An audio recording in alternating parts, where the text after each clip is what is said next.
امت کی مظلوم ترین بہن عافیہ صدیقی کی قرآن پاک سے محبت۔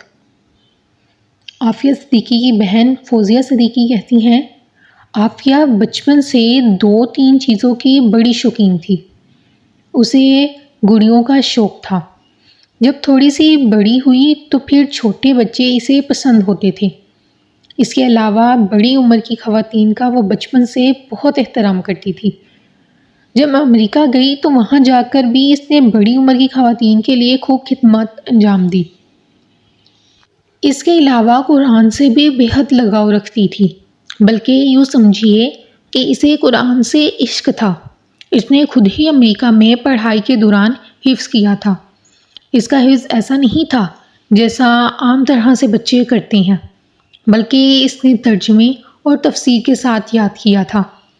اس سے کوئی پوچھ لیتا وہ آیت کون سی ہے جس میں غزوہ بدر کا تذکرہ یا غزوہ احد کے بارے میں بتایا گیا ہے، یا وہ فلاں واقعہ یا آیت جس میں یہ بتایا گیا ہے، ذرا اس کی تفصیل بتا دیں، وہ باقاعدہ بما صورت اور آیت کے تشریح کے ساتھ تفصیل سے بتا دیتی۔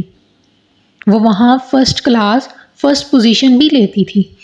قرآن بھی اس انداز سے حفظ کر رہی تھی۔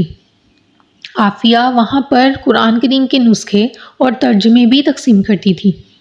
جس طرح یونیورسٹیوں کے اندر مختلف تنظیمیں ٹیبلز لگاتی ہیں، اسی طرح عافیہ بھی ایک ٹیبل لگاتی تھی جس پر لکھا ہوا تھا free encyclopedia to your life. Aafia کے پاس جتنے پیسے ہوتے یا یہاں سے اس کے لیے جو رقم ہم بیچتے تھے، وہ قرآن کریم کے ترجمے خرید کر مفت بانٹتی تھی۔ بہت سارے لوگ آ کر پوچھتے تھے یہ کیا ہے؟ وہ انہیں مفت میں یہ نسخے دے کر کہا کرتی تھی یہ آپ کی زندگی کا مکمل انسائکلوپیڈیا ہے۔ میں اسے کہا کرتی تھی لٹریچر وغیرہ بھی بانٹ دیا کرو تاکہ ان لوگوں کی تربیت ہو۔ وہ کہتی تھی حضور صلی اللہ علیہ وآلہ وسلم کوئی لمبی چوڑی تقریر نہیں کیا کرتے تھے، بلکہ جب بات کرتے تھے تو کلام پاک کی تلاوت سے کرتے تھے، اس سے دلائل دیتے تھے، اس کی لوگوں کو دعوت دیتے تھے۔ عافیہ ان لوگوں کے بارے میں کہا کرتی تھی اللہ نے ان کو اتنا شعور دیا ہے، اتنی ان کے پاس تعلیم ہے، لیکن مجھے افسوس ہوتا ہے کہ یہ سیدھی سی بات کو بھی نہیں سمجھتے۔ وہ کہتی تھی کہ میری ایک کلاس فیلو ہے، وہ ایئر فون لگا لیتی ہے، میوزک سنتی رہتی ہے، میوزک سے تھکتی ہے تو کھڑکی کے سامنے بار ہے وہاں چلی جاتی ہے جس کے مین گیٹ پر لکھا ہوا ہے گیٹ وے ٹو ہیل، یعنی دوزخ میں جانے کا دروازہ۔ عافیہ کہتی تھی میں قدرت کی شان دیکھتی ہوں، حیران ہو جاتی ہوں کہ دیکھو یہ خود اپنے شراب خانے کے دروازے پر لکھتے ہیں دوزخ میں جانے کا راستہ، اور پھر بھی اس جہنم میں جاتے ہیں۔ مجھے حیرت ہوتی ہے جب میری سہیلیاں مجھ سے پوچھتی ہیں تم اتنا کام بغیر میوزک اور شراب کے کیسے کر لیتی ہو؟ ہم تو ڈسکو، میوزک اور شراب سے اپنی ٹینشن کو کم کرتے ہیں۔ میں اپنی ان سہیلیوں کو اپنے ٹیپ ریکارڈر سے قرآن کریم کی تلاوت لگا کر سناتی ہوں کہ دیکھو یہ سنو، میں اس سے اپنے کام کو پرسکون رکھتی ہوں اور اس سے مجھے سکون ملتا ہے۔ ہمارے سینئر حضرات کا وفد امریکہ گیا، انہوں نے یہاں آ کر بتایا کہ اسے برہنہ کیا جاتا ہے، 5 مرد اس کی تلاشی لیتے ہیں اور پھر قرآن پاک پھینکتے ہیں کہ اس کے اوپر چلو۔ عافیہ نے عدالت میں خود بتایا کہ کوئی مسلمان ہے یہاں جسے میں اپنے دل کا حال بتاؤں؟ کہنے لگی یہ لوگ کلام پاک کو زمین پر پھینکتے ہیں، اسے پھاڑتے ہیں اور مجھے کہتے ہیں کہ اس کے اوپر چلو۔ یہ تو وہ کلام پاک ہے جو رسول صلی اللہ علیہ وآلہ وسلم کے سینے مبارک پر اترا، میں اس پر کیسے چلوں؟ یہ مجھے اس بات پر مجبور کرنے کے لیے کپڑے نہیں دیتے۔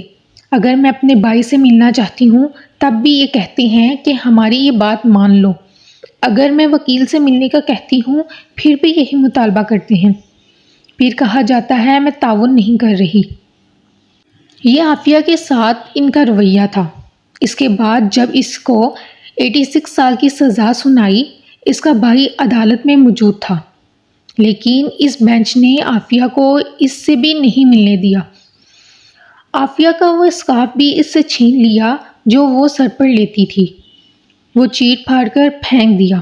اس کا وہ قرآن بھی اس سے چھین لیا جو وہ سینے سے چمٹا کر اس سے سکون حاصل کرتی تھی۔ عافیہ نے وہاں عدالت میں کہا، میں تو اسی وقت مر گئی تھی جب میرا ننھا شیر خوار بچہ مجھ سے چھین لیا گیا تھا، لیکن وہ موت کچھ بھی نہیں تھی، میں تو اس وقت اپنی موت محسوس کر رہی ہوں۔ اس نے آخری بات یہ کہی، اس وقت میں بہت اداس اور پریشان ہو گئی۔ میری ماں نے مجھے کہا، بیٹا فکر کیوں کرتی ہو؟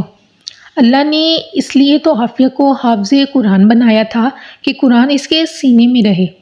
دنیا کی کوئی طاقت اس کے سینے سے قرآن نہیں نکال سکتی۔ ان کے اندر یہی ہمت ہے کہ اس سے قرآن کا نسخہ چھین رہے ہیں، اس کے سینے سے تو قرآن نہیں نکال سکتے۔ وہ اللہ جو ماؤں سے زیادہ محبت کرتا ہے وہ ہماری عافیہ کے ساتھ ہے۔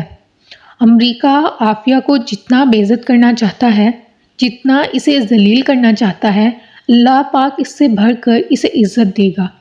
عزت اور ذلت اللہ کے ہاتھ میں ہے۔